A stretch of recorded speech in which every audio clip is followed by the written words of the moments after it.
On today's episode of the Locked On Knicks podcast, Mitchell Robinson had an incredible finish to last season, but will he even be on the team beyond this year? Find out now.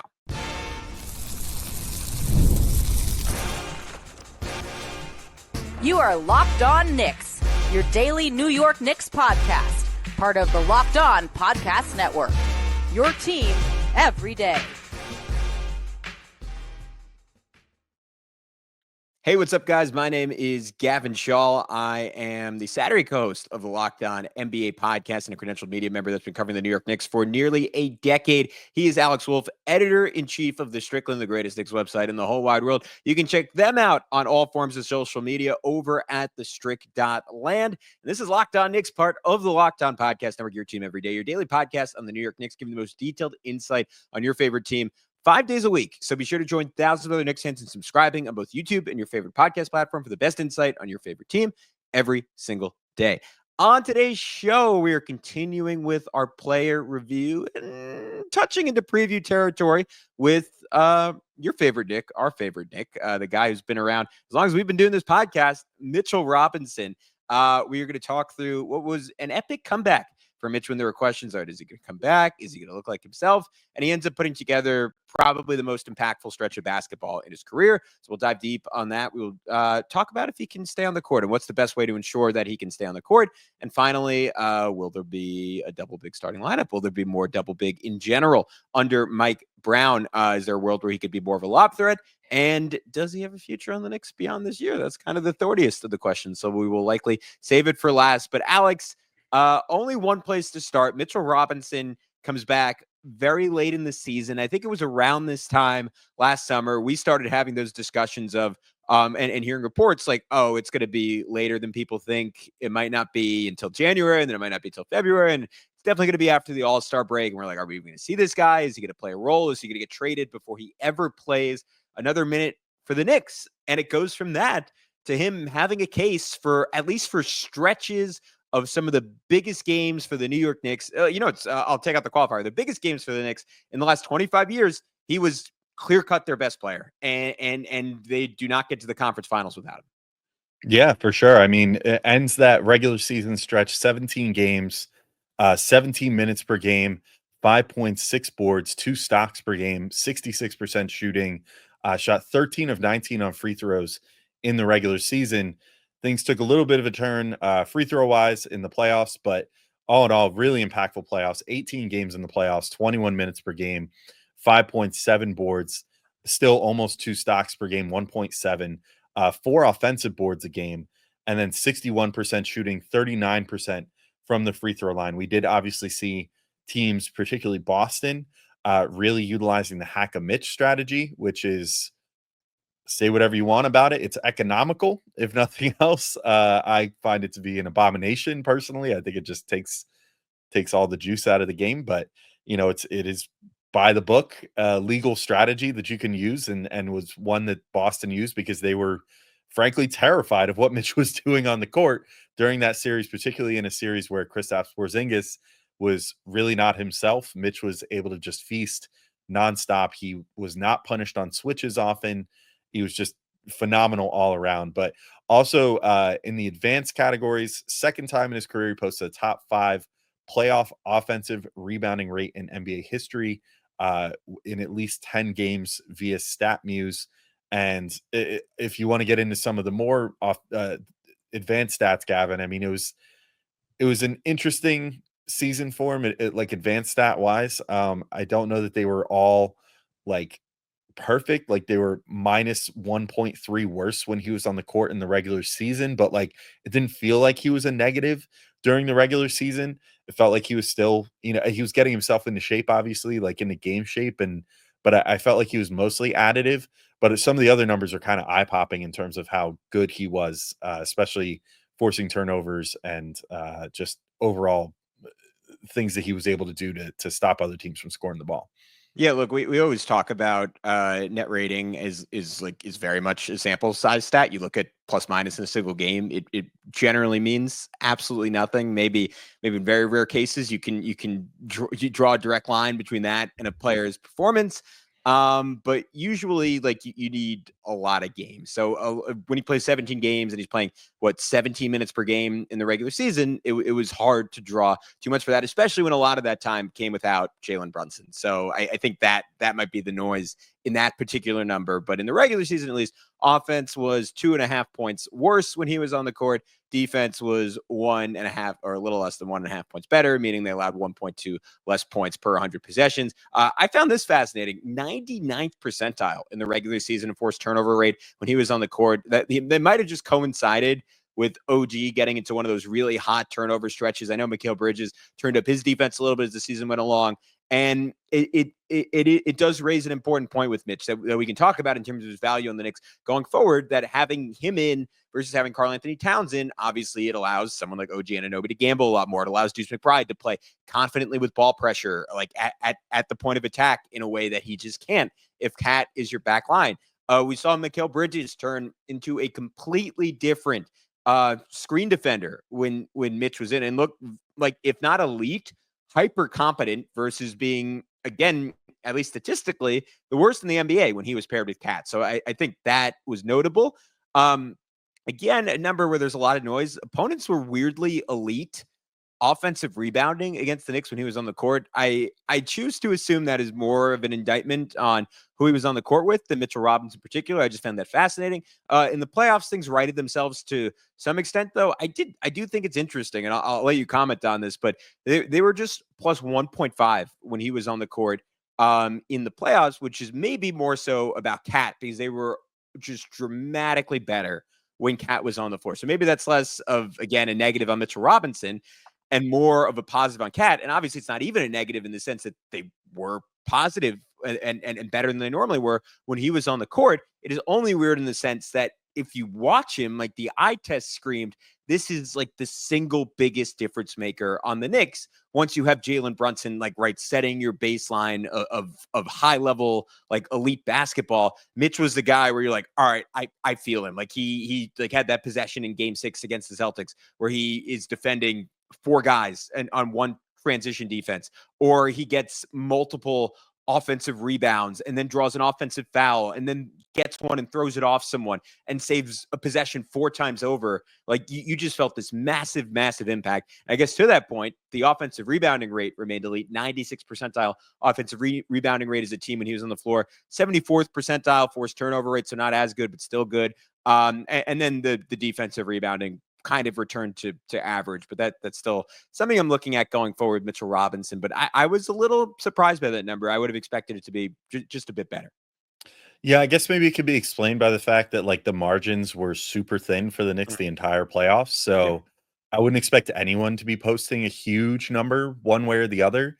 And then I think maybe you can explain Cat's being higher by, I mean, I think Cat was pretty well additive most of the time that he was on the floor, but also did Yeah, I his mean, he was best. number one in both the regular season and playoffs, so that was consistent. Yeah. And I think that he did his best work in the playoffs Mm. for the most part with Mitch out there. Like, I think that Mm. those were some of the lineups where when those two were cooking with the bench unit, there were often really good stretches with those two on the floor. So I think maybe that has something to do with it. That part of Mitch being a positive was also, like, Cat was out there for a good chunk of that as well during some of the more triumphant moments for the Knicks during the playoffs, either in that Pistons series or in that Celtics series. So, and actually in the Pacers series too, I think. So I mean, I maybe that has something to do with it, but either way, like, to jump to the defensive numbers, I mean, just crazy stuff that he was able to do again, which just feels normal for his career. Although having, like, the block rate and the steal rate come back up is actually his per game numbers, and, like, his per 36 numbers have gone down for a lot of his career. So to see those kind of come back up without him fouling more was pretty awesome. So which maybe has something to do with what his role was and the fact that he knew he was going to be playing like 20 something minutes, but 3.3% block rate, which was 88th percentile among bigs, 2.3% steal rate, which was 98th percentile, 99th percentile offensive rebounding rate. Disappointing me, he didn't set the standard. He was 1 percentile point off of setting the standard for offensive rebounding rate during the regular season. But then during the playoffs, dropped a little bit, but still, all in all, looking real good, like 2% block rate for 68th percentile, 2% steal rate for 85th percentile, 4.4% foul rate in 21st percentile. So that went up a little bit, but I think that had to do somewhat with role, where it was kind of encouraged, like, hey, you're only going to be out here for X amount of minutes. Like, if you get some fouls in, don't worry about it. Like, you're only going to play X amount of minutes. And then in the playoffs, there it is, 100th percentile offensive rebounding rate, set the standard in the playoffs. So his impact just continues to be huge. I think the biggest thing that we saw in the playoffs was dispelling any doubt about whether he can be. I mean, we haven't really had the opportunity to see it thanks to certain injuries and stuff, like, consistently, but to see him in a full playoffs and see, like, this guy can go out there, he can influence any series against any type of opponent. He can switch against pretty much anyone. Like, he's got that mobility back, but he also is not going to cede ground to bigger players. The work that he did when he would get brought into switches, like, in key moments of games, and then able to hold his own. Like, I think the one, that we're excited to get to at a certain point here, but I'll just kind of get to right now, like game 2, at the end of game 2 in the Celtics series, when there was that final possession where he gets switched on to Tatum, which you thought that was exactly what Boston wanted. And then he just funnels Tatum all the way across the court to the other side to just get like absolutely swallowed up by OG Anunoby and Mikal Bridges. Yeah. One of the most memorable defensive possessions in my lifetime as a Knicks fan. And it was just kind of a postseason that was peppered with those sort of moments, which, to your point, makes it feel like he was like a plus 1,000 in the playoffs, because it just felt like there were so many of those moments where he influenced big moments for the Knicks. And I think we should get into some more of those in just a moment when we get back in, talk some more about his playoffs that he had, some more of the standout moments that he had, and then start getting into some of the big questions, like, do we think he can handle a bigger workload? Do we think that there's more room for more double big next year? Which, if anyone listened to like our cat review, probably can guess where I'm going to fall on that.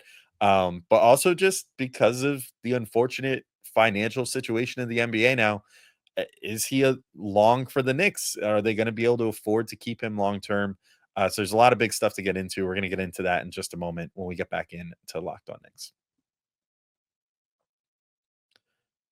But first, I want to let you know about our friends over at 5 Hour Energy, and it's time to fuel up and turn it up with 5 Hour Energy Transfusion.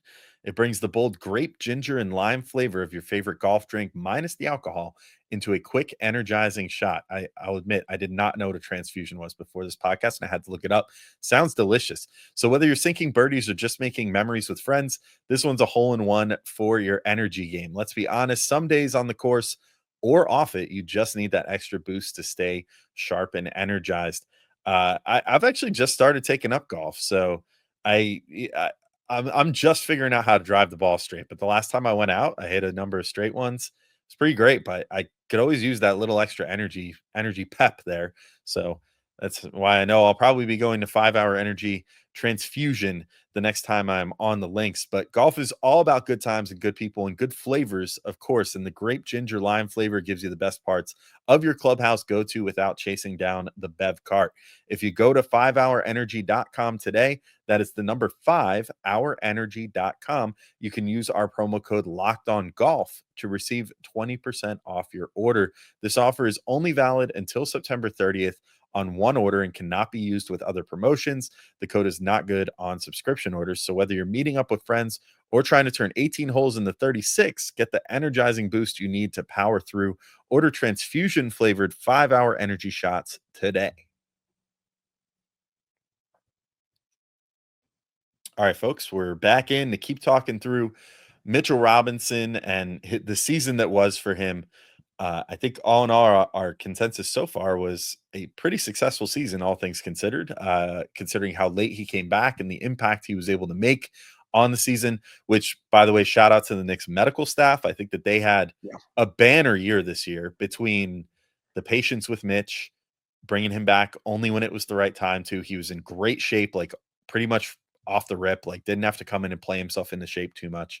OG Anunoby staying healthy all year. Mikal Bridges, obviously, we know about how he stays healthy every year, but he played more minutes than anyone. Josh Hart had a a nagging injury that he was able to play through. Jalen Brunson had a number of injuries, like just crazy good.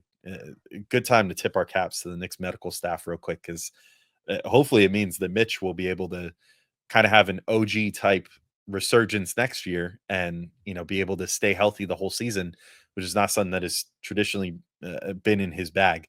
But Gavin, I already spoiled probably the best playoff moment for him. So I'll throw it to you to talk through some more good playoff moments for Mitch. But I think it was really in the most memorable Knicks playoff run of our lifetime, he was definitely one of the main characters for sure. I think that he had some of the most memorable moments of any Knick this year. The Pistons series was probably his worst of the playoffs. And going back and just reading through my notes, I'm like, oh, there were a lot of moments in that, like very early on. And this is something we'll talk about to end the show as well. But like you saw him like from game one, just creating threes with his roll gravity. You flash forward all the way to game 6, like he gets a stop on Cade again, defending in tandem with OG Anunoby. I talked about this at different times last year, but there were statistics that back this up. I think the eye test just backed it up. Those two, basically from the second Mitch came back, became one of the best screen defensive duos in the NBA. McHale and Mitch were very good. I think OG and Mitch, you could put up there with pretty much any twosome in the NBA. They were just elite. And some of the athleticism flashes we saw from Mitch in the playoffs, that even the year before when he was doing such an exceptional job on Joel Embiid, you could tell he was laboring. It was so great to see this guy. Like you did a great job of driving this home throughout the season, but it was so clear the Knicks took the time to say, we're not bringing you back until you are literally in the best cardio shape of your career. You had almost rookie Mitch back out there again, where he is sprinting down the floor for putback dunks, swats Cade on one end, runs the floor for an and one dunk on the other, like in drop, and ricochets back up to block Cade. It was clear he was still figuring out his timing. Like at times he was biting on pump fakes from Jalen Duren, but man, was he good. And then I'll just like fast forward ahead to the Celtics series, because games 1 and 2, there were, and even 3, like Joe Mazzulla did have some success getting him out of rhythm. Mitch's efficiency in general just kind of fell off during the playoffs relative to the regular season, like 1.34 points per shot attempt in the regular season, which was good because his field goal percentage had kind of declined every year for the last couple of years since he set the NBA record for regular season field goal percentage. In the playoffs, it was all the way down to 1.08. So he wasn't as efficient. That was mostly because he shot a lot of free throws and shot poorly. It was a successful strategy for Boston. And then Mitch at a certain point was like, I'm just going to be too good for that to even matter. And he has, like, to start game 4, he gets 5 offensive rebounds in 13 minutes. That set the tone in a game where the Knicks needed just an all-time performance from Jalen Brunson to come back. But they're not in position to have that if Mitch isn't so dominant on the glass early. I mentioned the play in game 6, but him just racing to one corner with Deuce to cut off Peyton Pritchard. And then Hart like races cross-court in recovery to cut off Derek Wright. Swings to Drew Holiday. Mitch X's out. Spray to Jaylen Brown. Mitch gets to the corner, closes out on him, shuffles his feet, rips the basketball away. Like, that is a career-defining moment, a career-defining play for Mitchell Robinson that just epitomized, I think, why the conversations about trading him and his contract going forward are so painful, because this guy, just as much as Josh Hart was the previous year, like, he was the heart and soul of this team, this playoffs. And I'm curious to see how that translates to regular season basketball. I'm curious if he can keep that up for another postseason, but I'll let you talk about it in the context of the Pacers series, which is arguably his most impressive one of the bunch. But it just feels like impossible to separate this guy from the success that the Knicks had. And like, even going forward, to separate him from the success that the Knicks presumably will have. Yeah, I mean, I think if you want to just look at the overall, I think he carried a lot of that into the Pacers series. I think that we were worried that he was going to get played off the floor in that series. And again, that big cardio, the great cardio shape that he was in came into play there. The fact that he was able to stick with like a Miles Turner as well as he did kind of mitigated the damage that Turner could do at times during that series from 3, which has been one of the things that's killed Mitch and killed the Knicks in the past, is the fact that Miles Turner just is one of those guys that just can shoot a career night against them from 3 any given night. And he just has that extra gear as long as it's the Knicks on the other side of the court. So Mitch was able to do that. He was able to, same deal as kind of what he showed during the Boston series, stick with guys on switches consistently. But also play, when the Knicks were doing their more like hedge style of defense, it's just so different with Mitch out there versus when Cat's out there trying to play it, which I think was a big thing that you could see like between when one was on the court versus the other is that if they try to get Mitch in one of those actions, he's just the crazy athleticism when he's in as good of shape as he is allows him to play a little bit of a hedge and a little bit of like a drop coverage and still have the ability to get that big second jump or whatever, or like I guess first jump, but like the jump from farther back and still affect a shot. We saw that come to play a few times during that series and just throughout the playoffs. But overall, I mean, maybe this is a good segue, and we could probably just carry this conversation into the next segment here. But I think double big makes a lot of sense. I think that we saw some really good samples of it. And I think that, it kind of runs contrary to how a team like Indiana works, but also had good results against them and others. Now, granted, Indiana, I don't think this next year is a team that the Knicks are going to have to worry about too much, but there are obviously other teams that play like them or that are going to try to emulate them in many ways. Looking at like the Hawks, for example, I think are going to try to play probably pretty similar to how Indiana played this past year with the moves that they made in the offseason here. So I think that's a style that they're very clearly trying to emulate. But I'll leave with this number and then we can kind of pick up in just a sec here when we get back in. But over 90 possessions, a whole 90 possessions during the regular season, the Knicks were plus 6.7 per 100 possessions, going double big with Cat and Mitchell Robinson. In the playoffs, we got to see much more of it over 325 possessions in the postseason, still held up, which I think is a pretty telling thing. Plus 5.8, so almost 6 points per 100 possession in the good through 325 possessions with Mitch and Cat in the postseason. So we're going to talk about in just a sec how much the Knicks should try to replicate that success, if they should potentially go to that as a starting lineup, how you manage Mitch going forward, because I think there's real questions about, is he best served as a guy that works in limited bursts so that you can utilize all that cardio and the energy and everything else, or can he potentially take on a bigger workload next year under Mike Brown? So there's a lot more still to talk about when we get back in, including obviously the big question, will salary keep him from potentially staying with the Knicks? So we'll talk about all that and more just a sec when we get back into Locked On Knicks.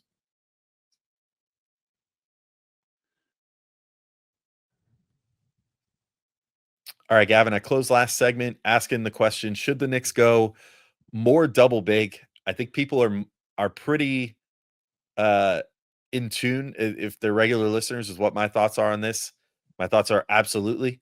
I think that they should probably go to it as the starting lineup. I think that I've been impressed enough by it that I would say I want to start every game with Karl-Anthony Towns and Mitchell Robinson out there, get off to a good start, because it seems like good things always happen when they're on the floor together, and then figure out the rest from there. Go small at different times if you have to, adjust early if you have to. Like if another team is throwing a small starting lineup at you and you're just finding that you're not able to keep up in transition or whatever, don't be like Tibbs. Be willing to make a quick change earlier than 10 minutes into the game or whatever.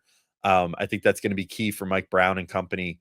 But where do you stand on with those numbers in hand that we just said? We're basically +7 during a limited sample during the regular season, +6 and a greater sample during the postseason. Do you think that portends more double big this coming season with Mike Brown? And I think the main thing is that something that's going to be a thing that he's interested in? Which I guess we can kind of look towards what he did with the Kings or whatever to try to get some clues about that.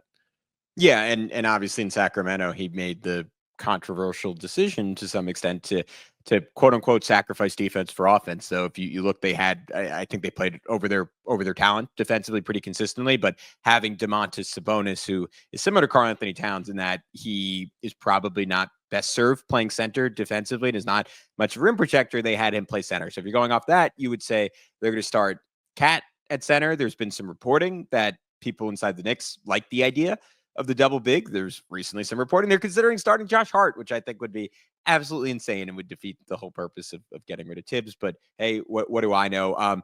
I still certainly lean into 5 out. I talked about it during the Karl-Anthony Towns player review, but the 4 most used lineups in the playoffs with Cat and Mitch were all negatives, right? That plus 5.8 is a product of them going, insanely positive in small sample sizes. And look, like the numbers say what the numbers say, right? Over 325 possessions, they were positive. It is still a relatively small number to draw any conclusions from, even when you factor in the regular season. I don't like it because at least in the Tom Thibodeau version, I thought Karl-Anthony Towns, at least when he played with the starters, got ignored. And like against the Pacers, like he did not really have a role offensively unless you just happened to get the ball for an open three, or just happened to get the ball with 5 seconds left on the shot clock and had to make something happen. Like there was not really a plan around Karl-Anthony Towns' usage. Now, is that an inherent flaw of the lineup, or is that an inherent flaw of Tom Thibodeau? Obviously, we saw a pretty large sample size in Minnesota that you can use Cat next to a big that profiles fairly similarly to how Mitchell Robinson profiles, and you can have a very successful offense and you can have a very successful defense. And the two of them as a duo, like, were consistently elite defensively. They in the playoffs, they had a 93rd percentile defense with those two on the floor. The issues were offensively, and it's very possible Mike Brown could solve that. So I'm open to it. I think I fall back on the idea come playoff time, your highest ceiling lineup is 5 out with Deuce McBride out there. I'm willing to hear arguments to the contrary, but all the numbers said those units were really well around Cat. That's how you maximize Cat as an offensive player. And I just think defensively, like a team like the Hawks, to your point, can expose some of the lack of mobility, and the Pacers might have provided a little bit of a formula because when the Knicks did not control pace just by utterly bullying them on the glass, and Indiana was able to get into any kind of rhythm, getting out and run, like you're just going to be a little bit slow, even with Mitch's athleticism, with those two playing together as bigs. I get where you're coming from. I think there's just a place for both. I think it just comes down to, do you want to start off with more running and gunning on offense, or do you want to start off with a stout defensive formation and then hope that the offense finds its way from there? I think, because I just think that there's going to be times where you just get annihilated early if you have Cat at the 5, which we saw happen from time to time with the old starting lineup. Now, granted, I am with you. I think throwing Deuce in there instead of Josh Hart does make a huge difference, because that 3-point shooting volume will make that offense way more potent and give the opposing team a guy that they can't like hide someone on, like they were able to do at times with Josh Hart. And to the point that you made a minute ago about Brown opting to go with Sabonis at center and ultimately kind of not really sacrifice defense, because to your point, their defensive numbers were like okay enough, but like really go all in on offense with the starting unit versus defense, which I don't think that Kings team had a player like Mitchell Robinson on it that they even had the option to do that with. So maybe we'll see, like when push comes to shove, what he ends up preferring. We obviously, I mean, you could go way back in the annals of history to Mike Brown used to start like Anderson Varejao, for example, on those Cavs teams, which was maybe one of the most quintessential like all defense, no offense players in NBA history. So I think you can look all through his long career and find different examples, but the most recent example is he did go with something that would probably look more like Cat at the center and then Mitch coming off the bench. So we'll see what he ends up going with. But I think the big question here, maybe to end on, is, are the Knicks going to be able to keep him? Which I think is a poignant one. We're seeing more and more that with these salary cap rules that are in place, the Knicks get access to a taxpayer mid-level exception each year. If they utilize that, they get hard capped at the second apron, which we saw happen with Gershon Yabusele. If they get over the second apron, that goes away. So that takes away a big piece that they're able to use to get better during each offseason. If they get over that second apron, they can then only offer minimum contracts to players. They don't get hard capped anymore, which is nice because there's no hard cap once you get above the second apron, but they're only able to stay above that apron for 2 years before then they have to automatically default their first round pick to the 30th pick, which I guess maybe if you look at it in terms of the Bridges trade, it's like, well, what are they afraid of in that case? I guess that just means screwing the Nets over if they decide to pay a bunch of money for a number of years, but it also doesn't help their draft pick in the years they do get to keep it. There's also other trading restrictions, which we've sort of already seen. And I think they get somehow more restrictive than just like you can't send out you have to basically do even money, or you can't receive more money than you're sending out in any given trade or whatever, which still necessitates using third teams and everything else. But either way, the second apron makes things a lot harder. They're in the first apron right now. They're hard capped at the second apron for this year because of using that contract on Yabu. Going into next year, according to Basketball Reference, which hopefully this number is accurate, before they do anything to extend Mikal Bridges or Mitchell Robinson, they are looking at 167 million on the books just going into the season period. If they extend Mikal Bridges, even if he goes real team friendly and takes a deal similar to like what Jalen Brunson took, let's say that his salary is 38 million or something like that, that's already pushing them up to about where they are this year, under the salary cap. Although that is actually Basketball Reference has not included the Clarkson and Yabusele contracts on there just yet, so it still pushes them up towards 200 million. You then reach a point where if Mitchell Robinson gets the contract that he can get, which Sam Quinn of CBS, who I'm inclined to believe because he's pretty good with his cap stuff, had it 4 years, 89 million is the extension that the Knicks could potentially offer him. That will probably start at around 19 to 20 million, something like that.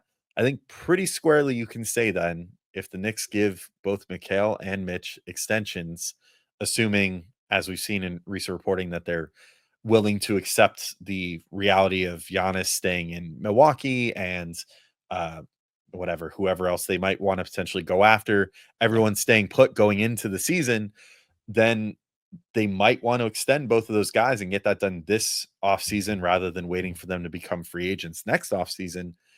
If that's the case, they're pretty much guaranteed, I think, to dip into the second apron next year, which might be a no-go for them. So I'm kind of curious what you think, if they want to risk dipping into that second apron going into next season. That essentially shortens their window then to 2 years, more or less championship or bust in those 2 years. And that might be a bridge too far for them. Yeah, I mean, look, this is worth the whole episode of discussion. Maybe we'll do it tomorrow. Maybe we'll do it later in the offseason. Maybe we'll do it when we do our Mitch season preview. We'll obviously do one if he just signs the extension. But I think we've seen how the Knicks have operated, and if you are not Jalen Brunson, they have generally been of the mindset of let it ride. We'll figure it out later. And I would be really, really surprised if they lock themselves into the second apron before they see what this team looks like under Mike Brown with this current roster.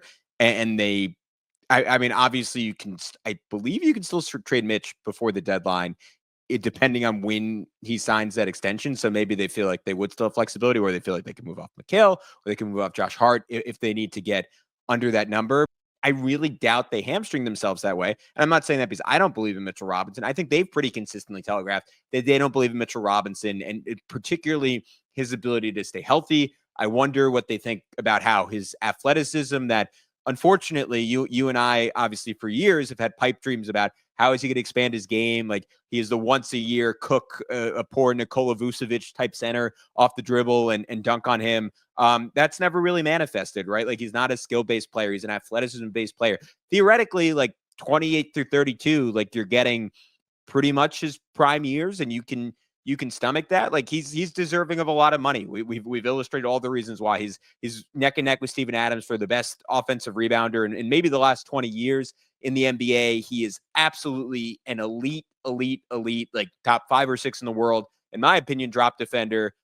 He can, to your point, hold up on switches, held up and intimidated Tyrese Halliburton a number of times in that series against the Pacers. Like, for all of his weaknesses, and there are a lot, and we didn't totally go into them in this show, there are a lot of special qualities there. So personally, if I were running the Knicks, I would be inclined to bet on Mitch, even though it's risky. I think they're going to take a much more conservative approach, especially because I would guess they are pretty high on what we've seen from Ariel Hukporti so far. And maybe there's some internal belief, worst case scenario, he can give you 80% of the Mitchell Robinson experience with even a little bit more flexibility and versatility offensively. Again, that is the TLDR version. I would love to have a 30-minute discussion about this at some point, because I think it's worth it. We'll be there for you to break down whatever happens with Mitch. But for now, I think we're both in agreement. Great past season for Mitch, and lots of great things to look forward to if he is still on the team.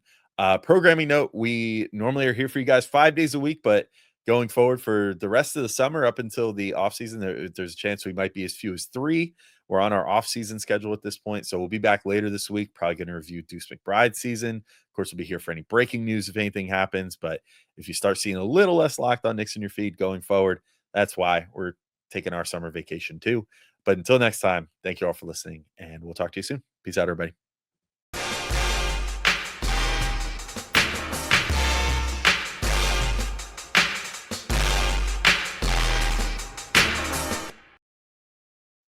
All right, cool. Sweet. That'll work.